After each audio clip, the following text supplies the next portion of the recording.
to invoke the provision of the Section 305 of the Constitution of the Federal Republic of Nigeria, 1999, as amended, to declare a state of emergency in Rivers State with effect from today, 18th March, year 2025.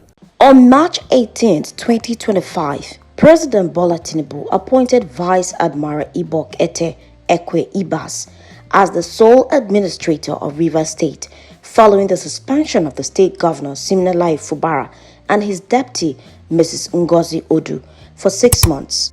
This move came after a state of emergency was declared in Rivers State due to ongoing political instability. Ibas, a retired top military officer, will oversee governance in the state. Born on September 27, 1960 in Iko, Cross River State, Ibas has had a distinguished career in the Nigerian Navy. He enlisted in the Nigerian Defense Academy in 1979, graduating as a sub-lieutenant in 1983. Over the years, Ibas advanced through the ranks, eventually serving as the 22nd Chief of Naval Staff until his retirement in 2021. Throughout his career, he underwent extensive training in both military leadership and strategy, attending prestigious institutions such as Qaid al-Azam University in Pakistan and the United States Marine Corps University in Virginia. His naval career saw him serve in numerous commanding and staff positions. He was the executive officer aboard several naval ships and held leadership roles at the Nigerian Navy Underwater Warfare School and the Forward Operating Base Ibaka. Additionally, Ibas held senior positions such as Deputy Commandant at the Armed Forces Command and Staff College and Chief of Administration at the Naval Headquarters. His expertise in maritime operations and national security made him a respected figure in Nigeria's defense establishment. In his new role, Ibas will be tasked with stabilizing the state amid its political unrest. His leadership is expected to focus on restoring order, overseeing governance, and guiding Rivers State through the current period of political transition. Ibas' military background and experience in high-level administration are expected to bring structure and discipline to the state's governance during this challenging time. However, mixed reactions have continued to throw his appointment as a sole administrator of the state. Let's see some of the comments making the rounds on social media.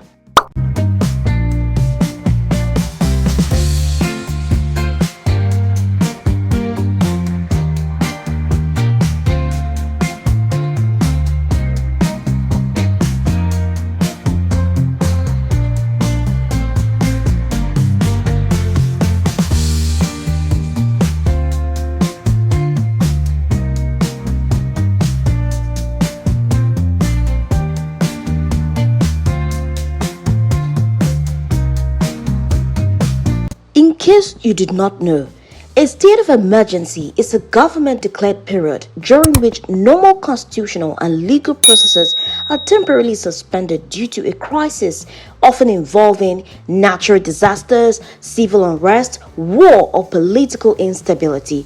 During this time, the government gains special powers to maintain order, control resources, and manage the situation effectively. In this case, President Bola Tinubu's declaration of a state of emergency and the suspension of the governor and his deputy raised questions about the legality and constitutionality of such actions. In Nigeria, the Constitution grants governors a certain level of autonomy and independence within their states. While the president has the power to declare a state of emergency under Section 305 of the Nigerian Constitution, the suspension of a governor is not explicitly outlined as one of the powers granted to the president under this provision. Governors are elected officials and under normal circumstances have a fixed term. The Nigerian Constitution outlines specific reasons for the removal of a governor, such as impeachment by the state legislature or a conviction in court, but it does not clearly empower the president to suspend a sitting governor. While the president can declare a state of emergency to address crises such as security issues or political instability, the powers granted under this declaration are typically meant to allow the president to take control of security and governance matters in the state.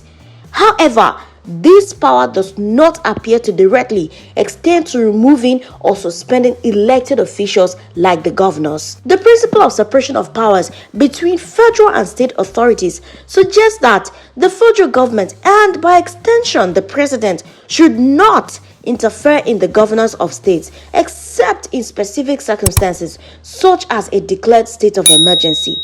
The legality of suspending an elected governor may conflict with this principle, especially if the governor's removal was not based on the procedures outlined in the Constitution. In conclusion, while the president has the power to declare a state of emergency, whether he has the constitutional right to suspend a sitting governor remains a point of legal dispute, and this issue could be subject to judicial review in Nigerian courts. Guys, what do you think about this? Please drop your comments in the comment section.